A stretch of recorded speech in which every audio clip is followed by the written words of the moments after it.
Hey guys, this is Lefty. I'm going to show you guys how to make the most accurate and durable arrow out there.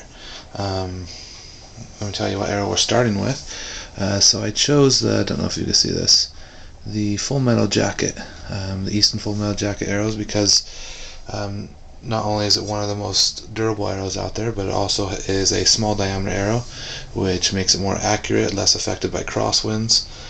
The one reason the FMJ arrows are so accurate and so durable is because they have an aluminum outside with a carbon core. So the aluminum protects the carbon from scratching, and the carbon middle protects the aluminum from bending. So it's a really great arrow. This was the piece that I cut off to start my arrow, and let's get started. Alright, so let me tell you what you're going to need to make this arrow. Besides the actual arrow, you're going to need some, this is high temperature hot melt glue. We have some low temperature hot melt glue. We have 1 3/4 inches of 8mm shrink wrap, or shrink tubing. And let me show you the inserts. This is how we're going to help make this accurate. So the insert is a gold tip kinetic. This is a small diameter, so it could fit in the small diameter arrows. And I glued some rubber tubing right on the inside. Now, I was reading a review on another item called the V-brakes. Now, they used to make V-brake inserts, and they still make the V-brake nocks. What they are, this is a V-brake knock. It's just a regular knock, and what they have is a little rubber insert here.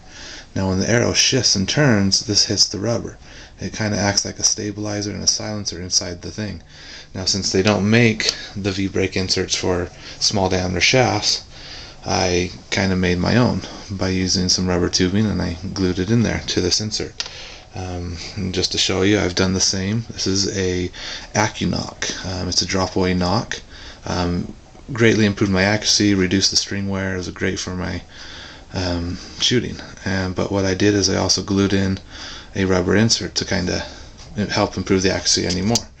So this arrow is obviously going to have that knock. Now, to help improve the durability, I also have a knot collar. These are available at 3rivers.com, because I've had arrows that have shattered not the tip where they hit, but at the knock. So this helps strengthen that knot collar. So I got an AccuNock and a knot collar to help strengthen that. Now let's get to the insert. So even if you had someone professionally cut it, or if you've cut your arrows yourself, obviously never do it by hand. Use a high-speed cutoff saw. You always want to clean it and level it. Now these are available everywhere. It's a little grinding stone, and what it helps to do is it helps grind the arrow, flatten the edges, make it so the fit or the insert sits flat on. So yeah, grind a little bit. I did grind a little bit before, but always make sure that the end is flush.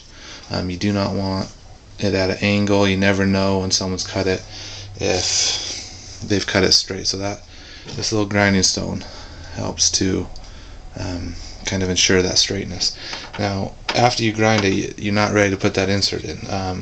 There's dust particles, there's debris, there's all this stuff from cutting, and you need to get these arrows clean. So I just use simple Q-tip,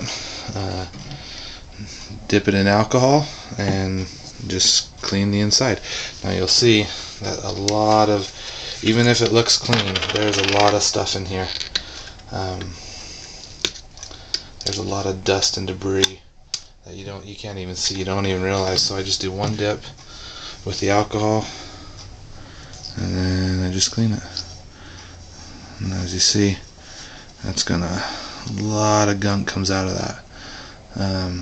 So and this stuff, if you try to glue on an insert with that gunk in there, that glue is not going to stick to the walls of the arrow, and then your insert's likely just to come right out. So I use one side with alcohol, the other side to kind of dry it. You do want it to dry for at least a minute before you try to start gluing the insert in. So we'll let this dry. Alright, so the inner bore of the shaft is dry and cleaned, and we're ready to get the insert in there. So we have our gold tip kinetic insert, and the reason I chose the gold tip is not only is it a very durable insert, which has trouble fitting, but unlike the HIT inserts that go in the middle, this actually has a protective collar on front. So so the arrow, when it hits something hard, let's say a rock or a brick wall, it's not going to hit the end of the shaft and just cause it to mushroom. It'll hit this, which is stronger than the shaft of the arrow. So that was why I chose the gold tip kinetic. So to get started, what I have is a alcohol burner, and you could use, you could use anything from a blow dry or anything. What we're using this for is actually to heat the glue. So we could set the arrow down for now. One thing you got to remember, since this isn't a very controlled temperature, you do not want to get that glue too close. Because one thing you definitely don't want is burn glue. Burn glue is just kind of useless. It's too hard. I just realized we're gonna stick this partially in, just to the end, so it has something to hold it. And all you do, heat the glue. Don't cook the glue, just heat it. You'll see as it starts to heat, it'll get a little clear, and then you just kind of rub it around. Now you want to get the glue on there. It will start to dry. The great thing with hot melt, though, with glue, is unlike other glues that dry and they're hard and they'll be hard forever, hot melt glue, if it does dry, all you do is heat it up again and you're good to go. So got some glue on there. Remember, this is the high temperature hot melt. So I am going to reheat the glue, the hot melt that I put on the arrow insert, to get it liquid again. And all you do, push in. It's nice, all the extra comes out, and we're good to go. Now the hot melt will dry over time, or cool over time, and it hardens. But one thing you want to do to help cure the glue is you dip this in water. So I'm going to actually go to a sink and dip this to help cool it and cure the glue.